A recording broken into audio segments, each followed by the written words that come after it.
एक बूढ़ी माँ की दर्द भरी कहानी। 3 साल हो चुके थे बेटे को अपना घर छोड़कर विदेश में बसे हुए। इन 3 सालों में बूढ़ी माँ और ज़्यादा बूढ़ी हो गई थी। 75 वर्ष की उम्र में सुलोचना देवी की याददाश्त काफ़ी कमज़ोर होती जा रही थी। उन्हें रोज़मर्रा की चीज़ें याद न रहती, लेकिन जो उन्हें हमेशा याद रहता वो था उनका बेटा। दिन हो या रात, एक पल भी ऐसा ना होता जब उन्हें अपने बेटे की याद ना आती। दूसरी तरफ बेटा था जो साल भर में एक आध बार अपनी माँ को फ़ोन कर लिया करता और 1-2 मिनट से ज़्यादा बात भी ना करता। फिर भी यह बूढ़ी माँ टकटकी लगाए अपने बेटे का इंतज़ार करती रही। एक दिन बेटे का विदेश से फ़ोन आया। हेलो हेलो, सुन रही हो ना माँ? अनिल बोल रहा हूँ, तुम्हारा बेटा। कैसी हो माँ? मैं ठीक हूँ बेटा। तुम, बहू और मेरा पोता कैसे हैं? माँ ने पूछा। सब अच्छे हैं माँ। मैं अगले हफ्ते गांव आ रहा हूँ तुम्हें लेने। अब हम सब साथ में ही लंदन में रहेंगे माँ। तुम्हारी बहू कह रही थी माँ को यहाँ पर लेकर आओ, बेचारी अकेली वहाँ परेशान होती होगी, बेटे ने कहा। माँ की बूढ़ी सूखी आंखें आंसुओं से भीग गई। उसकी कमज़ोर के नस नस में खुशी की लहर दौड़ गई। बेटे और बहू का अपने प्रति प्रेम देखकर माँ की मन खुशी से भर आया। बेटे ने आगे कहा, माँ तैयार रहना माँ, मुझे ज़्यादा दिन की छुट्टी नहीं है। जिससे जितने पैसे लेने हैं लेकर रखना, तब तक मैं प्रॉपर्टी डीलर से बात कर लेता हूँ। घर के लिए माँ ने पूछा। हाँ माँ, गांव का घर हमें बेच देना पड़ेगा। अब हम सब साथ में ही रहने वाले हैं, तो वहाँ पर घर रखने का कोई मतलब नहीं है माँ, बेटे ने कहा।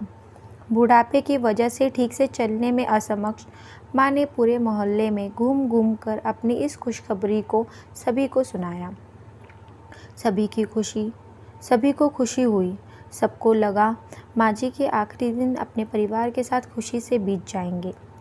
घर वापस आकर माँ ने अपने घर के कोने कोने को देखा, जैसे वो अपने दूसरे बेटे को देख रही हो। देखे भी क्यों ना, उस घर को अपने बेटे से कम थोड़ी समझा था। अपने पति के साथ 40 साल यहीं तो बिताए थे, लेकिन अब मजबूर थी बुढ़ापे के आखिरी साल बेटे और बहू के साथ बिताना चाहती थी।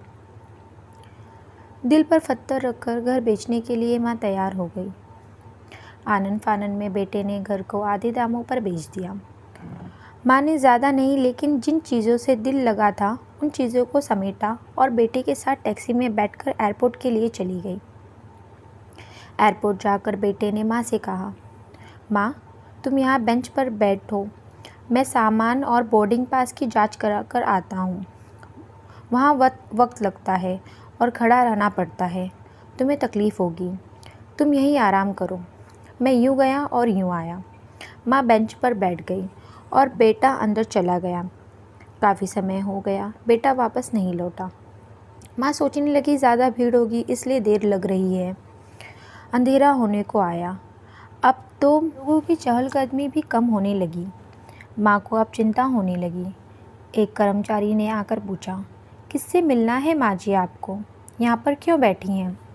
डरती हुई आवाज़ में सुलोचना देवी बोली, मेरा बेटा अंदर सामान की जांच कराने गया है, लंदन जा रहे हैं हम। क्या नाम है माँ जी आपके बेटे का? कर्मचारी ने पूछा। अनिल नाम है मेरे बेटे का, सुलोचना देवी ने बताया। कर्मचारी अंदर गया और थोड़ी देर बाद बाहर लौटा। उसने सुलोचना देवी से कहा, माँ जी लंदन जाने वाली फ़्लाइट तो दोपहर में ही जा चुकी है और आपका बेटा भी उसी फ़्लाइट में बैठकर लंदन जा चुका है। अब आपको यहाँ बैठने का कोई मतलब नहीं है, आप भी अपने घर चले जाइए। क्या जा चुका है और मैं घर जाऊँ? घर? माँ की आंखों में आंसुओं के सैलाब उठने लगे। जैसे तैसे माँ घर पहुँची, जो अब उसका था ही नहीं, बिक चुका था। वह भी बरामदे में तुलसी के पास जाकर सो गई। घर के नए मालिक को उस पर दया आई तो एक कमरा किराए से उसको दे दिया। पेंशन के पैसे से खाना और किराए का बंदोबस्त हो जाता था। दिन बीतने लगे। कुछ दिनों बाद घर के नए मालिक ने सुलोचना देवी से कहा, माँ जी, आप अपने रिश्तेदारों के घर क्यों नहीं चली जाती? इस उम्र में आपके लिए वही अच्छा होगा। अच्छा तो होगा, लेकिन अगर मेरा बेटा वापस आया तो उसका ख्याल कौन रखेगा? मेरा बेटा बहुत ही भोला है, उसे अपना ख्याल रखना बिल्कुल नहीं आता। मैं कहीं नहीं जाऊंगी, क्या पता कब उसे मेरी ज़रूरत पड़ जाए, माँ ने कहा। दोस्तों, अगर आपको मेरी कहानी अच्छी लगी हो तो इस तरह की और कहानियाँ सुनने के लिए हमारे चैनल को सब्सक्राइब करें और वीडियो को लाइक करें। दोस्तों, सच बता रहा हूँ, माँ की ऐसी बातें सुनकर मेरी आंखों में आंसू आ गया। किसी ने सच ही कहा है, भूत कपूत हो सकता है, लेकिन माता कभी कुमाता नहीं होती।